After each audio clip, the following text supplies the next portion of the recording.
To all who come to this happy place, welcome.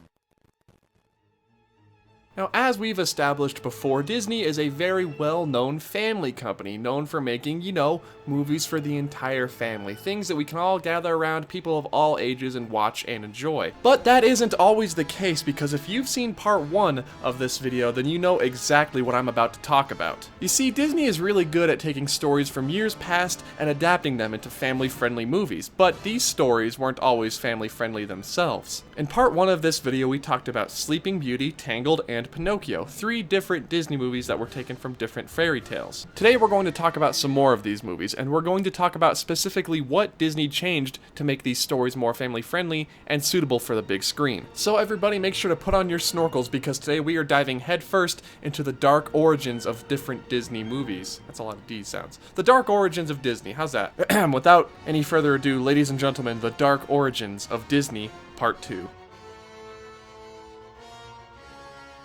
Now, I wasn't sure to include this one in the first video because it is a very popular Disney movie, and it's very popular to reference the source material, which is, of course, extremely dark. In 1989, Disney released The Little Mermaid, and this movie signaled a very drastic change in the animation studio's history. You see, for a while after Walt Disney's death, the animation studio wasn't putting out as many hits as they used to say the least. Now, before you guys get upset, I'm as big a fan of The Great Mouse Detective as anyone else, but it just wasn't bringing in the box office dollars that Disney used to get. Something changed with The Little Mermaid though. Maybe it was the music, maybe it was the animation, it was most likely a combination of the two, but it was a massive hit and Disney was back. Disney returned to their fairy tale roots, adapting princess movies from different fairy tales like Cinderella or Sleeping Beauty or Snow White. This time the film was modeled after The Little Mermaid by Hans Christian Andersen, also known for writing another Disney hit. Now, we all know the story of The Little Mermaid. Ariel wants to be a human because she falls in love with Jim Carrey, Prince Eric. Oh yeah, for those of you who don't know, Jim Carrey was almost Prince Eric in The Little Mermaid, so that would have been a bit of a tonal shift, I'd say. Anyways, Ariel makes a deal with Ursula, the sea witch, to give her legs and give her some time on land to woo Prince Eric, but with one condition. Ariel is not able to say a single word while she's on land, which is kind of a problem because Prince Eric recognizes Ariel based on her voice because she sang to him when they first.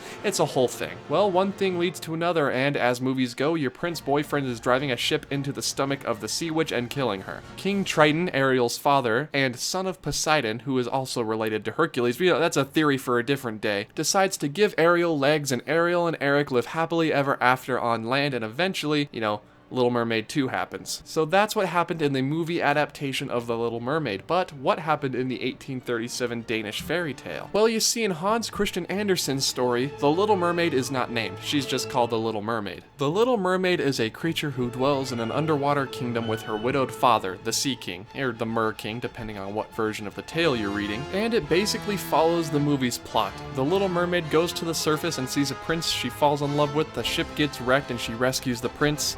Just basic mermaid things that I think mermaids do a lot. Just rescue sailors, I think, right? Is that a thing?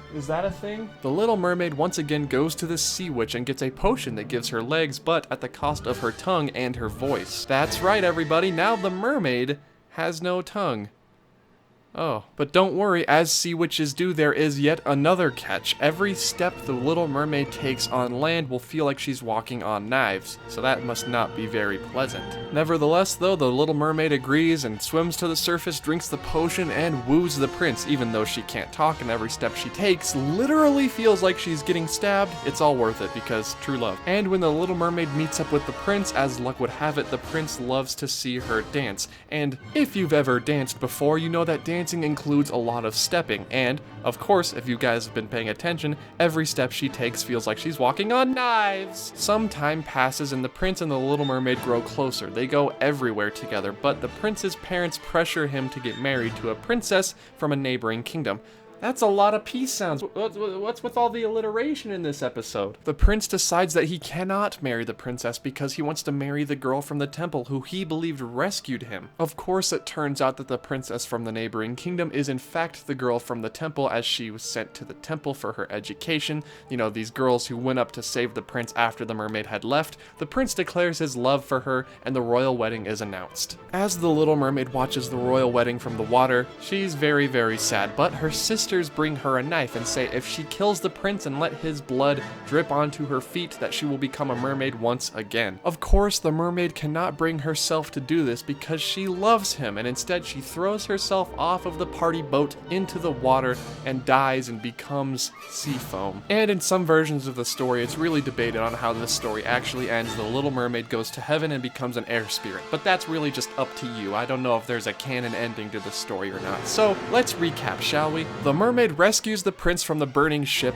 brings him ashore, and some other girl comes and discovers him, and the mermaid has to leave because obviously you can't disclose that you're a mermaid to the people on the shore. They'd freak out. She makes a deal with the sea witch to get legs, but every step she takes will feel like she's walking on knives, and she woos the prince, but the prince doesn't love her back and instead marries someone else, so the Little Mermaid kills herself and becomes an angel in heaven. Oh yes, and let us not forget the small plot point of letting the prince's blood seep onto her feet to become a mermaid again. Kinda glad she doesn't go through with that one. So there you have it. That's a quick synopsis of the original Little Mermaid by Hans Christian Andersen. Which would you say you prefer? I'm gonna say the movie because there's an awesome talking crab in it, but you can answer whatever you want. Now this next one is it's a little bit darker, so if you're a big animal fan, an animal lover like me, this one's gonna hit a little close to home.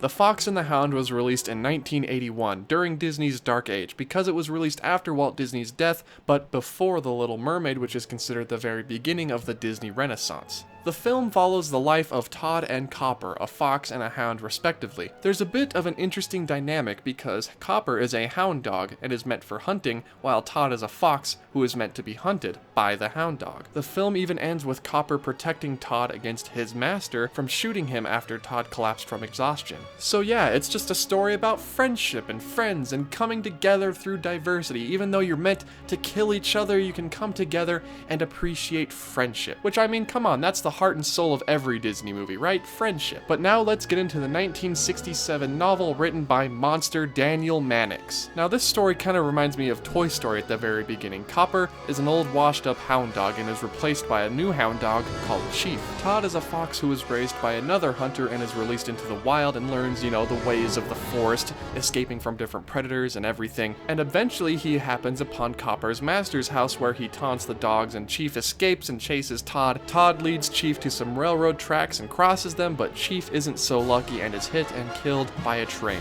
That poor pup. So after that, it basically becomes a revenge novel with the hunter and Copper trying to get revenge on Todd for killing Chief. Todd eventually settles down and finds himself a mate, and they have some little fox babies together. But then the freaking hunter and Copper come out of the woods, find Todd's babies, and gas the baby foxes to death.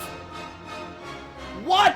So that winter, the hunter puts out some leg traps which Todd eventually learns how to avoid, but his mate is trapped and killed.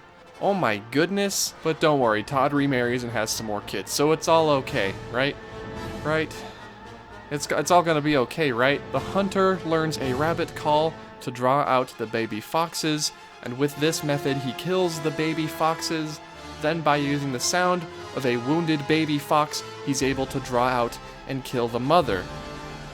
This hunter is a terrible, terrible human being. Eventually, as the years go by, the countryside is replaced with a more urban city setting, and hunting is the only thing that makes the hunter remember his old life. You know, the life where he killed baby foxes. That life, you know, the good old days. The master becomes an alcoholic, and people begin trying to convince him to move into a nursing home where no dogs are allowed. Hence, he cannot bring Copper along with him. After an outbreak of rabies spreads through the fox population, all the hunters of the city gather together and decide to hunt down the last of the foxes. Todd escapes but is hunted down by Copper. Todd has been running so much that he collapses from exhaustion and dies right there on the ground with Copper on top of him, you know, doing dog things. Barking, probably. So that means Todd's out of the picture. Todd's dead now. What happens to Copper? Well, I'm glad you asked, even though I would really not like to go into it, but I mean, you guys probably have to know how it ends. So here's how it ends. As the years pass, Copper's owner gets older and older, and he needs to go visit that nursing home that they were talking about earlier, but the nursing home does not allow dogs. So instead of doing the rational thing and looking for a nursing home that does allow dogs, or just staying at home with his dog and getting someone to come visit him and take care of him instead, he takes Copper out into the backyard and pets him and tries to make him very calm, and Copper trusts his owner completely, and I'm not gonna get into what happens next, but I guess you can kind of infer what happens. And then it just ends! It's just over! It just ends with Copper licking his owner's hand trustingly. And it just leaves it up to our imagination. So I guess my canon ending to the novel is the owner changes his mind and decides to stay at his home with Copper, and they both live to very old ages, and Copper dies a happy old dog. And that's the difference between the Disney movie and the novel. Now tell me, which one do you guys prefer? It's the movie, right? Better be the movie. So like I said at the very beginning of the video, Disney is a family company, and they make family movies, not children's movies, not adult movies, gross. They make family movies, and you know, movies for everyone to watch and enjoy, and I think in some aspects they improve on the original version of the stories that they set out to tell. So everybody make sure to let me know down in the comments below, what is your favorite Disney adaptation? Not an original Disney movie, but an adaptation of a different work. Why do you like it, and do you think the adaptation is better, you know, the movie version, or do you think the original fairy tale or novel or whatever, do you think that's better? Let me know down in those comments. I'd love to hear what you guys have to say about this. And remember that just because Disney movies are fun and for the whole family doesn't mean that they don't have a dark side to them as well.